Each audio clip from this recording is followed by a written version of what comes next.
ஒரு 6-7 ஆண்டுகளுக்கு முன்னாடி நடந்த ஒரு சம்பவம். ராத்திரி என்னுடைய மிக தெரிந்த நண்பர் ஒருவர் ராத்திரி 10:30 மணிக்கு எனக்கு ஃபோன் பண்ணுறாரு. அவங்க 2 பேரும் சென்னையில் ஒவ்வொருத்தரும் 3 லட்ச ரூபா சம்பாதிக்கிறவங்க.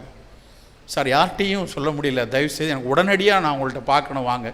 எனக்கு ரொம்ப தெரிஞ்ச நண்பர், வாங்க. என்ன மனைவியை காணலை, என்னாச்சு அப்படின்னா, இல்லை அவளுக்கு கொஞ்ச நாளாகவே உளவியல் சிக்கல் இருந்தது. ஏன் இவ்வளோ நாள் என்கிட்ட பழகிற, இவ்வளோ நாள் என்கிட்ட பேசிகிட்டு இருக்கிற, ஒரு நாள் என்கிட்ட சொல்லியிருக்கீங்களா அப்படின்னா, எப்படி சார் சொல்கிறது? அவள் என்னென்னமோ பேசிகிட்டு இருக்கிறா, என்னென்னமோ சொல்கிறா. நான் எப்படியாவது அவளை ஆற்றுப்படுத்தணும்னு சொல்லி நான் தட்டி கொடுத்து வந்துட்டே. ஏன் தட்டி கொடுக்குற விஷயமா இது? எவ்வளவு சிக்கலான விஷயம். பைப்போலார் டிசீஸ்னு பேர், பெரனாய்டு டிசீஸ்னு பேர். அவர்கள் ஒரு கற்பனை உலகத்துக்குள்ளே போயிடுவாங்க. அந்த கற்பனை உலகத்தில் அது என்ன சொல்கிறதோ அதைத்தான் அவர்கள் பேசிக்கொண்டே இருப்பாங்க, கேட்டுக்கொண்டே இருப்பாங்க. ஒரு பிடெக் MBA படித்தவங்க, இவர் ஒரு MBA படித்தவர், மிகப்பெரிய அளவில் இருக்கக்கூடிய ஆளுங்க. ஆனால் அந்த பெண்ணுக்கு அப்படி ஒரு சிக்கல். காணோம்.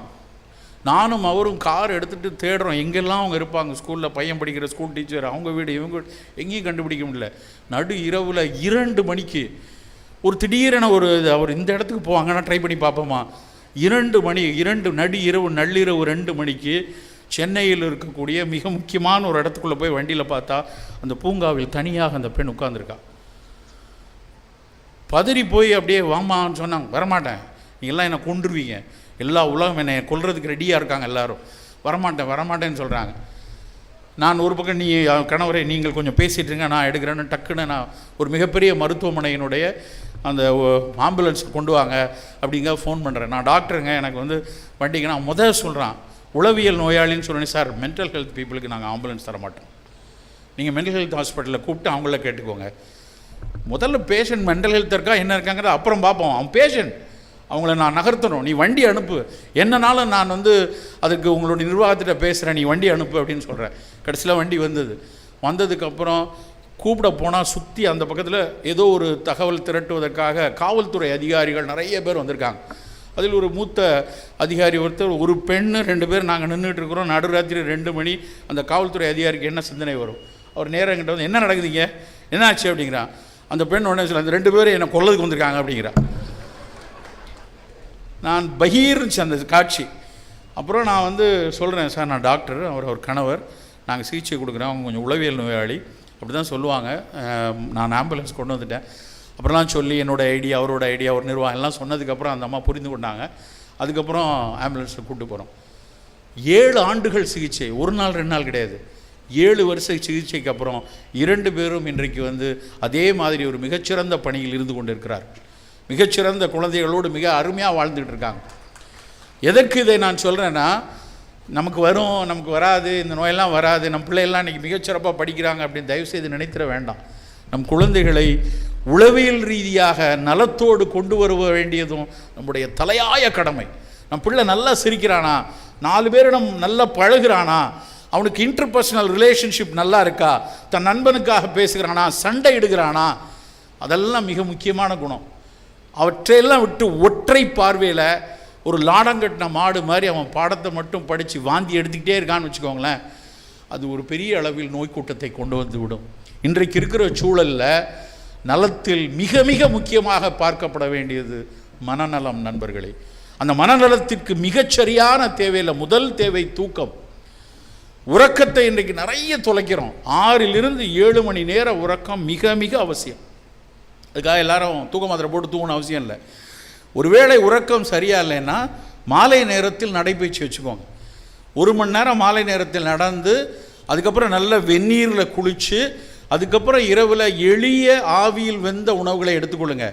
எளிய ஆவியில் வெந்த உணவில் இன்றைக்கி உலகமே கொண்டாடுற உலக இட்லி தினம். இன்றைக்கி இட்லி எடுத்துக்கொள்ளுங்க. சார், சர்க்கரை நோயாளி, நீ இட்லி பக்கம் போயிடாத. சர்க்கரை நோயாளியை பொறுத்த வரைக்கும் காலை உணவு எப்படி இருக்கணும், இரவு உணவு எப்படி இருக்கணும்னா, முதல்ல கார்போஹைட்ரேட் இருக்கக்கூடாது. காலையில் சர்க்கரை லேசாக இருக்குது, இல்லை கூட இருக்குது, நான் இன்சுலின் போடுறேன், என்ன வேணாலும் இருக்கணும். காலை உணவுனா நல்ல சுண்டல். முந்தின நாள் ராத்திரியே நீ கொஞ்சம் கொண்டக்கடலை ஊற வச்சுட்டு படு. காலையில் எழுந்து அதை ஒரு குக்கரில் வேக வச்சுக்கோ. கொஞ்சம் காய்கறிகளை, அதே மாதிரி உனக்கு இட்லி தட்டெல்லாம் வீணாயிருமே அப்படின்னு பயமாக இருந்தால் அந்த இட்லி தட்டில் காய்கறிகளை வேக வச்சு எடுத்துக்கோங்க. கொஞ்சம் தக்காளியை லேசாக வதக்கிட்டு அந்த காய்கறிகளை போட்டு ஒரு மிக்சியில் ஒரு அடி அடிச்சுட்டு அந்த ஒரு சூப் மாதிரி ஒரு பெரிய பாத்திரத்தில் ஒரு 200 ml வேணாலும் எடுத்துக்கலாம். நல்லா கொஞ்சம் சுண்டல், கொஞ்சம் ஸ்ப்ரவுட்டு, கொஞ்சம் சூப்பு, முட்டை சாப்பிட்றவங்க ஒரு ஆம்லெட். ஏன்னா ப்ரோட்டீன் ரொம்ப முக்கியம் நமக்கு. So 2 omelette. இல்லை நான் முட்டை சாப்பிட மாட்டேன்னா பன்னீர் சாப்பிடுங்க. பாதாம் பருப்பு, நிலக்கடலை, இப்படி தான் காலை உணவு இருக்கணும். சரி சார், இதெல்லாம் பிஃபோர் ஃபுட்டா ஆஃப்டர் ஃபுட்டான்னு கேட்கக்கூடாது. இதுதான் காலை உணவு. பசிக்குமே, 11 மணிக்கு எனக்கு இதெல்லாம் சாப்பிட்டா பசிக்கும் சார், தலை கிறுகிறுன்னு வரும் சார், தலை வலிக்கும் சார், வலிக்கட்டும், கிறுகிறுன்னு வரட்டும். 11 மணிக்கு அலுவலகத்தில் ஒரு தேநீரோ ஒரு கொய்யா துண்டோ ஒரு ஆப்பிளோ சாப்பிட்டுக்கலாம். அப்படி நல்லா 11:30 மணிக்கு பசிச்சதுன்னா உங்கள் உடம்பு படு ஆரோக்கியமாக இருக்குன்னு அர்த்தம். ஒரே ஒரு ஆப்பிள், ஒரே ஒரு கொய்யா பழத்தை சாப்பிட்டுட்டு அப்புறம் மதிய உணவுக்குள்ளே போயிடணும். அந்த மதிய உணவுலேயும் நிறைய காய்கறி தான் இருக்கணும். 80% காய்கறிகள் தான் இருக்கணும். இல்லை கீரை, காய், புலால் சாப்பிட்றவங்கன்னா நல்ல மீன் துண்டு, காடை, கோழியில் வந்து காடை, ஜாப்பனீஸ் ஸ்குவில் அப்படின்னு பேர் காடைக்கு. அவ்வளோ சிறப்பு. பத்தியத்திற்கு ஆகாத உணவுகள் ஆகும் உணவுகள்னு சித்த மருத்துவத்தில் படிப்போம். காடை தான் சிறப்பு கோழியை விட. காடை எடுத்துக்கொள்ளலாம், புலால் எடுத்துக்கொள்ளலாம். ஒருவேளை உன்னுடைய கெட்ட கொழுப்பு மிக அதிகமாக இருக்கா, அப்போ நீ மட்டன் எடுக்காத, மீனோடு நிறுத்திக்கொள். இப்படியான ஒரு உணவு இருக்கணும். சோறு கொஞ்சமாக இருக்கணும், குவிச்சு வைக்கக்கூடாது. இப்படி நல்லா குவிச்சு வைக்கிறது. அதுக்கப்புறம் 2வது சில பேர் மறுசோறு பொல்லையை எதிர்ச்சிட்டிங்களே அப்படிமா. மறுசோறு போட்டால் நீ காலி, தேவையில்லை, கொஞ்சோல சோறு போதும். அந்த சோறும் வெள்ளை சோறாக இருக்க வேண்டாம். நல்ல சிகப்பரிசி, கருப்பு கவுனி அரிசி, காடைக்கண்ணி அரிசி, வரகரிசி, சாமை அரிசி, இப்படியான அரிசிகளாக இருக்கட்டும். அந்த அரிசியில் நல்லா குழம்பு காய் விட்டு கொஞ்சோல சோறில் சாப்பிட்றணும். அதே மாதிரி நான் அடிக்கடி எல்லா கூட்டங்கள்லையும் தொடர்ந்து சொல்லிக்கொண்டே இருப்பது, பல பெண்களை பார்க்கும்போது சொல்கிறது, தயவு செய்து உங்கள் வீட்டில் அன்னக்கரண்டின்னு ஒன்று இருந்துச்சுன்னா அதை எடுத்து கிழக்கு பக்கமாக நின்று 3 தடவை தலையை சுற்றி எரிஞ்சிருங்க. ஏன்னா எனக்கு அந்த அன்னக்கரண்டியை பார்க்கும்போதெல்லாம் அந்த பிடபிள்யூடி ஆஃபீஸில் இருக்கிற பொக்லைன் எந்திரம் மாதிரியே இருக்கும். பாளமாக அரிசியை வச்சே இன்றைக்கி பல பேரை சக்கரை வியாதி ஆகிட்டாங்க. சோறு அவ்வளோ வேண்டாம், கொஞ்சமாக சோறு வைத்து நிறைய காய்கறி கீரைன்னு எடுத்துக்கொள்ளும். சிறு குழந்தைகளாக இருக்காங்களா, நல்ல இட்லி மிகச்சிறப்பான உணவு, கேழ்வரகு மிகச்சிறப்பான உணவு. பல பேருக்கு ஒரு குழப்பம் இருக்குது, சார் நான் டயபெட்டிக் ராகி கஞ்சி சாப்பிட்றேன், ராகி தோசை சாப்பிட்றேன். டயபெட்டிக் ராகி சாப்பிடக்கூடாது. ராகி ஹை கிளைசிமிக், அது மிகச்சிறப்பான தானியம், சந்தேகமே இல்லை. ஒரு விஷயத்தை நல்லா புரிந்து கொள்ளணும். நம்மக்கிட்ட இருக்கிற பிற முக்கியமான பிரச்சனை என்ன அப்படின்னா, எல்லோருக்கும் பொதுவான உணவு. சார் ஒரு ரெசிபி சொல்லுங்கள் சார், டயபெட்டிக் மட்டும் இப்படிலாம் சாப்பிட்டா டயபெட்டிக் ஜம்முன்னு இருக்கணும் அப்படி ஒன்று சொல்லுங்கன்னு அப்படி ஒன்று கிடையாது. உண்மை அதுதான். அவரவருக்கு ஏற்றாற் போல் அவரவருடைய தொழில், அவரோட வேலை, அவர்களுடைய மரபு, அவர்களுடைய சர்க்கரை அளவுக்கு ஏற்ற மாதிரி நம்ம உணவை தேர்ந்தெடுக்கணும். அப்படி உணவு எடுக்கும்போது கம்பு நல்லது, சர்க்கரை நோயாளியாக கம்பஞ்சோறு நல்லா எடுக்கணும், வரகரிசி நல்லா எடுக்கணும். இவற்றை நம்ம எடுத்துக்கொள்ளலாம். காலகாலமாக நம்ம சாப்பிட்ட அரிசி வரகரிசி. ஔவைகிட்ட கேட்குறாங்க, இவ்வளோ பெரிய தமிழ் மூதாட்டி, உனக்கு ஏதாவது பெரிய விருந்து கொடுக்கணும்னு நினைக்கிறேன், என்ன வேணும் அப்படின்னு கேட்குறாங்க. ஔவை சொல்கிறாங்க, வரகரிசி சோறும் வழுதுணங்காயும் முறை புளித்த தயிரும் தா. 3 விஷயம். வரகரிசி சோறும் வழுதுணங்காயும் முறை முடித்த தயிரும் தான்னு கேட்டால், அந்த காலத்தில் ஔவையின் தனிப்பாடலில் வருது அது கேட்டிங்கன்னா எப்படி இருந்திருக்கணும். ஒன்று, அவள் ஒரு சாமானிய மனிதர்களுடைய பிரதிநிதி, அப்போது அது ஒரு சாமானியனுடைய உணவாக இருந்திருக்கணும். ஒன்று, இல்லைன்னா ஒரு மன்னன் கேட்குறான் ஒரு ஃபீஸ்ட் ஃபுட் அப்படின்னா அது ஒரு சிறப்பு உணவாக இருந்திருக்கணும். 2, இல்லை என்றால் அந்த கவிஞனுடைய ஒரு உசத்தியான கற்பனையாக இருந்திருக்கணும். எப்படி எடுத்தாலும் அந்த நமக்கான உணவு தானே. அப்போ வரகரிசி, வழுதனங்காய், முறை புளித்த தயிர், அந்த புளித்த மோர் இருக்கு இல்லையா, புளித்த மோர், புளித்த அன்னக்காடி, புளித்த பழஞ்சோறு மிக மிக அவசியமான உணவு நண்பர்களே. வெயில் கொளுத்த ஆரம்பிச்சிருச்சு. இப்போமே வெயில் கொளுத்த ஆரம்பிச்சதுக்கப்புறம் காலை பானமாக, காலை உணவாக நம்ம அத்தனை பேரும் எடுத்துக்கொள்ள வேண்டிய உணவு அந்த நீராகாரம் தான். கொஞ்சம் புளிச்சிருக்கிற நீராகாரம். பல ஆய்வுகள் வந்து கொண்டே இருக்குது. ஒரு காலத்தில் இதை நாங்கள்லாம் சொல்லும்போது பேசும்போது இழக்காரமாக ஏளனமாக பார்த்தவர்கள் உண்டு. என்னையா பழஞ்சோறு மீதி இருக்குது, தண்ணி ஊற்றி குடிக்கிறான், இதை போய் ஒரு பெரிய வியாக்கியானம் பேசுவீங்களா அப்படின்னு சொல்லுவாங்க. ஆமாம், மீதி உள்ளது தான். அந்த மீந்ததை வீணாக்காத தமிழ் சமூகம். நம்ம உணவை தூர எரிஞ்சு பழக்கம் கிடையாது. ஒன்று நம்ம பகிர்ந்து சாப்பிடுவோம், இல்லைன்னா அடுத்த நாள் சாப்பிடுவோம். இட்லி உப்புமாவை தான் நம்ம சாப்பிட்டோம் அடுத்த நாள் காலையில். அப்போ அந்த நீராகாரங்கிறது பல ஆய்வுகள் உறுதிப்படுத்துது. கொஞ்சம் அந்த கார்போஹைட்ரேட் ஒரு நாள் சற்று நொதித்து புளித்து இருந்ததுன்னா அதில் சேரக்கூடிய ஏராளமான கோடிக்கணக்கான பாக்டீரியாக்கள், அதில் உள்ள நல்லது செய்கிற பாக்டீரியாக்கள், ப்ரோபயாட்டிக் அப்படிம்பாங்க, அந்த ப்ரோபயாட்டிக் ஃபுட்டை பற்றி இன்றைக்கி போய் படித்து பாருங்கள். நேற்றைக்கு முந்தைய தினம் ஒரு ஆய்வு கட்டுரை வந்திருக்கு கட் பயோட்டா பற்றி. கட் பயோட்டானா குடலில் இருக்கக்கூடிய நமக்கு நல்லது செய்யக்கூடிய இதுவரை நாம் அறியாத ஏராளமான நுண்ணுயிர்கள் வைத்துக்குள்ளே இருக்குது. அப்போ நம்ம சாப்பிட்ற சாப்பாடு நம் வாய்க்காக நம் ருசிக்காக மட்டும் இல்லாமல் அந்த நுண்ணுயிரிக்கு இருக்கணும். அந்த கட் பயோட்டா நல்லா இருந்தால் மட்டும்தான் நாம் எதிர்பார்த்தல் நலமாக இருக்கும், ஜீரணம் நலமாக இருக்கும். இன்றைய ஆய்வு என்ன சொல்லுது அப்படின்னா, இந்த கட் பயோட்டா சரியாக இருந்தால்தான் நம் சிந்தனையே சரியாக இருக்குங்கிறான். அப்போ அதை சரி செய்யக்கூடிய உணவு நீராகாரம். ஆப்பிரிக்கர்கள் ஒரு அப்படின்னு ஒன்று குடிக்கிறாங்க. இரு என்ற உணவு. அவர்கள் தானியத்தை இதே மாதிரி அவங்க ஊரில் இருக்கக்கூடிய சிறுதானியத்தை தண்ணி ஊற்றி மறுநாள் காலையில் கரைச்சி குடிக்கிறான். ஒகி என்று உணவு இருக்குது, அதை அவர்கள் குடிக்கிறார்கள். அத்தனை ஆப்பிரிக்க மக்களும் அதை குடிக்கிறாங்க. கம்பூச்சா, தேநீரில் கொஞ்சம் காளானை போட்டு புளிக்க வைத்து சீனர்களும் ஜப்பானியர்களும் அந்த கம்பூச்சா டீ குடிக்கிறாங்க. உலகம் முழுக்க இப்படி முந்தைய தினம் புளிக்க வைத்து சாப்பிடக்கூடிய ஒரு பழக்கம் இருக்குது. அவற்றை நாம் எடுத்துக்கொள்ளணும். இந்த ப்ரோபயாட்டிக் ஃபுட் நம்மளுடைய நலத்திற்கு மிக மிக சிறப்பு. இப்படி யோசிக்கக்கூடிய அத்தனை நல்லது செய்யக்கூடிய உணவெல்லாம் பார்க்கும்போது இன்னொரு விஷயம் பின்னாடி தொக்கி நிற்குது. அதுதான் மண்ணலம். எது மிகச்சிறப்பான உணவு என்று இன்று அறியப்படுதோ, வரகரிசி, கம்பரிசி, கருங்குருவை, காடைக்கண்ணி, காட்டுக்கவுனி, இப்படி இந்த அரிசியெல்லாம் பார்க்குறோமே, இது நமக்கானது மட்டும் கிடையாது.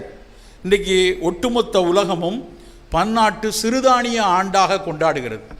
எவ்வளவு சந்தோஷமாக இருக்குது தெரியுமா? 2002 சிறுதானியத்தை பற்றி பேச ஆரம்பிக்கும் போது பல ஏளனங்களை நான் பார்த்தவன். பெரம்பூர், எங்கள் ஊர் பக்கத்தில் பெரம்பூரில் ஒரு கடை உண்டு. அப்போ நான் உணவியல் துறையில் ஆராய்ச்சியாளராக பணியாற்றிக்கிட்டு இருக்கேன். அப்போ எனக்கு ஒரு ஆசை. அப்போ இந்த சிறுதானியங்களை பற்றி எனக்கு கற்றுக் கொடுத்த ஆசிரியர் இதை படிடா, இதை சொல்லுடா அப்படின்னு சொன்னதில் திணையை பற்றி படித்து கொண்டிருந்தேன். அப்போ அந்த பெரம்பூரில் அந்த கடையில் மட்டும்தான் தினை அரிசி விற்பான். அந்த கடைக்கு போவேன். நான் போனானே அவர் சார் தினை அரிசி கேட்பார், கொடுங்க அப்படின்னு சொல்லி கொடுப்பாங்க. அப்படி ஒரு முறை அந்த கடைக்கு போனால் தினை அரிசி வேணும்னு கேட்குறவொடனே அன்றைக்கி அந்த ஆள் இல்லை. அங்கே 2-3 பையங்க என்னை அப்படியே பார்த்துட்டு, தினையா வேணுமாமே, குறிஞ்சி தினையா முல்லை தினையா சார், நெய்தல் வேணுமா சார், அவன் தமிழ் படிச்சிருக்கான் அப்படின்னு ஏழானமாக என்னை கேட்டான். அப்போ அந்த கல்லாப்பேட்டையிலே அவன்கிட்ட சும்மா சொல்லாதப்பா, அந்த லவ் பேர்ட்ஸுக்கு போடுவோம்ல அதை எடுத்து கொடு அப்படின்னா. திணை என்றால் அப்போது அறியப்பட்டது லவ் பேர்ட்ஸுக்கு போடக்கூடிய ஒரு இது. ஆனால் எனக்கு மண்டையில் பல்ப் எரிஞ்சுது. ஆஹா அப்படின்னு தெரிஞ்ச உடனே நான் அடுத்த வாரம் கட்டுரை எழுதிட்டேன். லவ் பேர்ட்ஸ் திணையரிசி சாப்பிட்றதுனால தான் நல்லா லவ் பண்ணுது தெரிஞ்சுக்கோங்க அப்படின்னு எழுதினேன். டன்னா விற்கிதுங்க இப்போ திணையரிசி. கடையெல்லாம் இப்போ திணை போட ஆரம்பிச்சிட்டேன். எங்கள் இடத்துல திணை உண்டு, வரகு உண்டு, சாமை உண்டு, இன்றைக்கு எடுக்க ஆரம்பிச்சிருக்காங்க. அப்படி ஒரு காலத்தில் இந்த சிறுதானியங்களை அறிமுகப்படுத்த வேண்டிய, மீண்டறிமுகப்படுத்த வேண்டிய சூழல் இருந்தது. ஐயா நம்மாழ்வார் போன்றவர்கள், நெல் ஜெயராமன் போன்றவர்கள்லாம் தொடர்ச்சியாக பயணித்து பல்வேறு விவசாய மக்கள்கிட்ட இருந்து கிடைத்த அறிவை எனக்கு கொடுத்தாங்க. இதை பற்றிலாம் பேசுங்க, இதை பற்றிலாம் எழுதுங்க. அவர்கள் தான் எனக்கு காட்டி கொடுத்தார்கள். இதுதான்டா கருப்பு கவுனி, இதுதான் காட்டியான அரிசி, இதைத்தான் நீ இவ்வளோ தூரம் நாங்கள்லாம் பயன்படுத்தி கொண்டு இருக்கோம் அப்படின்னு காட்டி கொடுத்த ஆசிரியர்கள் அவங்க. அந்த உணவுகளை இன்றைய நவீன அறிவியல் அவ்வளவு ஆய்வு செய்து இது சர்க்கரைக்கு நல்லது, இரத்த கொதிப்புக்கு நல்லது, புற்றுநோய் வராமல் தடுக்கிறது என்று சொல்கிறார்கள். நண்பர்களே, ஒரு பக்கம் இது நம் உடலை காக்கிறது, இன்னொரு பக்கம் என்னன்னா இந்த அத்தனை சிறுதானியங்களும் நான் வாட்டர் இன்டென்சிவ் கிராப் அப்படின்பா. அவை உற்பத்தி செய்வதற்கு தண்ணீர் அதிகம் தேவையில்லை. 1 கிலோ அரிசி உற்பத்தி செய்யணும் அப்படின்னா 7500 லிட்டர் தண்ணி வேணும். ஆனால் 1 கிலோ வரகரிசிக்கு 2 லிட்டர் தண்ணி போதும். அப்போ தண்ணீர் அதிகம் தேவையில்லாமல் இருக்கும்போது சூழல் கெட்டு போகாது. அந்த சிறுதானியங்களுக்கெல்லாம் இன்றளவில் அதற்கு உரங்களோ பூச்சிக்கொல்லிகளோ தேவையில்லை. அப்போ ஆட்டோமேட்டிக்காக அந்த மண்ணுக்கு அடியில் இருக்கக்கூடிய பல்வேறு நுண்ணுயிர்களுக்கு நல்லது. இந்த கோவிட் ஒரு மிகப்பெரிய ஒரு வார்த்தையை நமக்குள் தெளித்து விட்டு சென்று இருக்கிறது. ஒரு ஆங்கில வார்த்தை, யுனைடெட் நேஷனும் WHO சொல்லிட்டான், ஒன் ஹெல்த். இனிமேல் ஃபிசிக்கல் இல்னஸ், மென்டல் இல்னஸ்லாம் இல்லாமல் இருந்தால் மட்டும் நலம் இல்லை. உன் உடல் நலமாக இருக்கிறது, உள்ளம் நலமாக இருக்கிறது, அதற்காக நீ நலம்னு சொல்லிட முடியாது.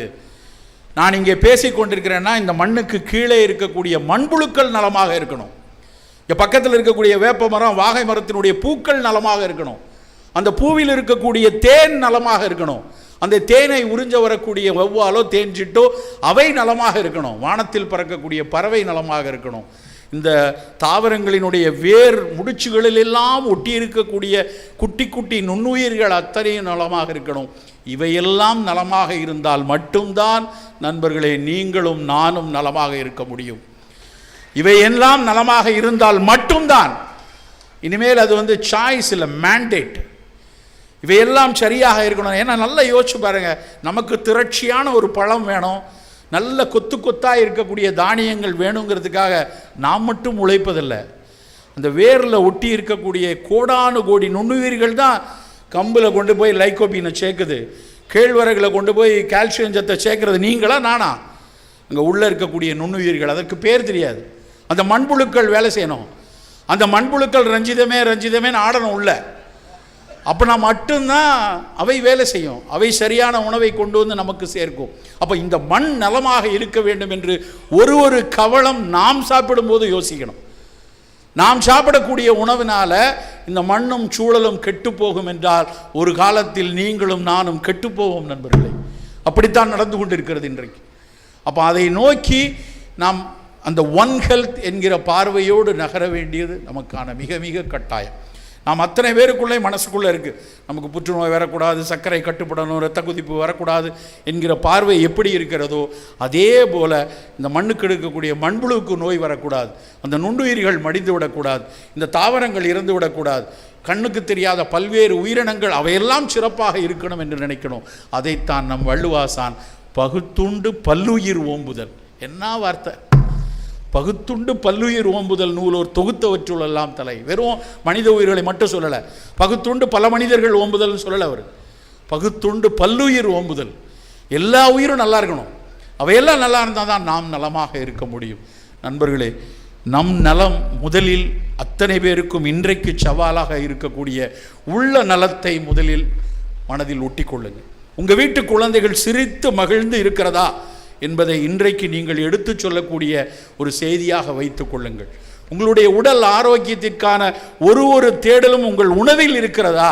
எனக்கு பரிமாறக்கூடிய ஒரு வேளை உணவிலும் அது என் சர்க்கரையை கட்டுப்படுத்துமா, என் இரத்த கொதிப்பை கட்டுப்படுத்துமா, இனிப்பு வேண்டாம் உப்பு வேண்டாம் என்கிற பார்வை நமக்கு இருக்கட்டும். 6 சுவையில் பிரதானமாக நம்ம அத்தனை பேரும் மீண்டும் மீண்டும் தின்று கொண்டிருப்பது இனிப்பு, உப்பு, புளிப்பு, கார்ப்பு. இந்த 4 தான் சாப்பிட்டுட்டே இருக்கோம். கசப்பையும் துவர்ப்பையும் விட்டுட்டோம். எத்தனை பேர் போன ஒரு வாரத்தில் கசப்பும் துவர்ப்பும் 2 நாளாவது சாப்பிட்ருப்போம்? இருக்காது, மிக மிக குறைவு. ஆனால் என்னன்னா, எந்த பொருள் கசப்பாகவும் துவர்ப்பாகவும் இருக்குதோ அதுதான் நம்மை காக்கக்கூடியது. நிலவேம்பை கொண்டாடுறோமே, நிலவேம்பு குடிநீர், கபசுர குடிநீர், எதனால்? அந்த கசப்பும் துவர்ப்பும் தான். அதில் இருக்கக்கூடிய கசப்பும் துவர்ப்பும் பின்னாடி தான் ஏகப்பட்ட ஃபினாலிக் காம்பவுண்ட்ஸ், டெர்பினாய்ட்ஸ், பாலிஃபினால்ஸ் எல்லாம் இருக்குது. அப்போ கசப்பும் துவர்ப்பும் இயல்பாக இருக்கக்கூடிய கடுக்காய், சுண்டக்காய், வாழைத்தண்டு, வாழைப்பூ, பாகக்காய் நாம் ஏன் சாப்பிடக்கூடாது? வெந்தயம், இதை தினம் தினம் சேர்த்துக்கொள்ளணும். காலை இஞ்சி, கடும்பகல் சுக்கு, மாலை கடுக்காய்னு சொன்னால் ஒரு சின்ன ஃபார்முலா உலகத்தில் எந்த நாட்டிலையும் கிடையாது. எனக்கு தெரிஞ்சு அமெரிக்கர்கள்ட்ட, ஐரோப்பியர்கள்ட்ட, தென் அமெரிக்க நாட்டில் இப்படி ஏதாவது ஃபார்முலா இருக்கான்னு நான் கேட்டிருக்கேன். எனக்கு தெரிந்த நண்பர்கள்ட்ட கேட்டிருக்கேன். இதெல்லாம் நல்லதுன்னு நிறைய பிளான்ட் சொல்கிறாங்க சார், ஆனால் இப்படி கோர்வையாக இருக்க மாதிரி தெரியல. மிகப்பெரிய அறிவியலாளர்கள் சொல்கிறது. ஆனால் நம் தமிழ் சமூகம் சொல்லியிருக்க, காலை இஞ்சி, கடும்பகல் சுக்கு, மாலை கடுக்காய். யோசிச்சு பார்க்குறோம். ஏன் காலையில் இஞ்சின்னு சொன்னான்? இஞ்சியை மத்தியானம் சாப்பிட சொல்லியிருக்கலாம், குருமாலை போட சொல்லியிருக்கிறான். காலையில் பித்தம் ஏறி இருக்கிற நேரம், பித்தத்தை தணிக்கக்கூடிய பொருளில் தலையாய பொருள் இஞ்சி. அப்போ சின்னதாக இஞ்சி மேல் தோலை சீவி சின்னதாக கட் பண்ணி தேனில் போட்டு சாப்பிடணும். இஞ்சிக்கு அனுபானம் தேன். இஞ்சி அப்படியே சமைச்சு சாப்பிடக்கூடாது, தேனில் போட்டு தான் சாப்பிடணும். இஞ்சி சாறு கொஞ்சம் விட்டு, கொஞ்சம் தேன் விட்டு வெந்நீரில் கலந்து சாப்பிட்லாம் காலை பானமாக. கடும்பகல் சுக்கு, இஞ்சியும் சுக்கும் ஒரே தாவரம் தான், உலர்ந்தால் சுக்கு. அந்த சுக்கை ஒரு துளி போட்டு ஒரு துளி நெய் போட்டு சாப்பிட சொல்கிறான். கடும்பகல் சுக்கு. மாலை கடுக்காய், ரொம்ப ரொம்ப முக்கியமானது கடுக்காய். இந்த பச்சை மலை முழுக்க கடுக்காய் இருக்கிறது. இந்த கடுக்காயினுடைய பயன் தெரியாமல் எங்களுடைய திட்டக்குழுக்கு வந்துச்சு. பச்சை மலை, இந்த கொல்லிமலையெல்லாம் நிறைய கடுக்காய் இருக்குது சார், எல்லாம் 60 ரூபா 70 ரூபாய்க்கு வாங்கிட்டு போகிறாங்க அப்படின்னா ரொம்ப வேதனையாக இருக்குது. 1000 ரூபாய்க்கு வாங்க மாட்டானான்னு எனக்கு தோணுது. விலை கூடலாம், ஏன்னா அவ்வளவு பொக்கிஷமான ஒரு பொருள் அந்த கடுக்காய். கடுக்காயும் தாயும் கருதில் ஒன்றை கேள், கடுக்காய் தாயினும் மேலாம்னு சொன்னான். என்ன அர்த்தம் அப்படின்னா, கடுக்காய்க்கு 6 சுவை இருக்குது, கடுக்காயும் 6 சுவை கொடுக்கும். ஒரு தாய் 6 சுவை உள்ள உணவை கொடுப்பா. ஆனால் தாய் 6 சுவை உள்ள உணவில் கொஞ்சம் இனிப்பு புளிப்பெல்லாம் கூட்டி கொடுத்து ஒருவேளை குழந்தைக்கு நோய் வரலாம், ஆனால் கடுக்காயில் மட்டும்தான் 6 சுவை சரி விகிதத்தில் இருந்து நோயை குணப்பாக்கக்கூடியது. அப்போ கடுக்காய் தாயை விட சிறந்ததுன்னு எழுதி வச்சுருக்காங்க நம்ம ஊரில். அப்போ அந்த கடுக்காயினுடைய விதையை தூக்கி போட்டு பொடி பண்ணி வச்சு இரவில் ஒரு அரை ஸ்பூன் வெந்நீரில் சாப்பிட்டா என்ன குறையுது? அது என்ன கெமிக்கலா?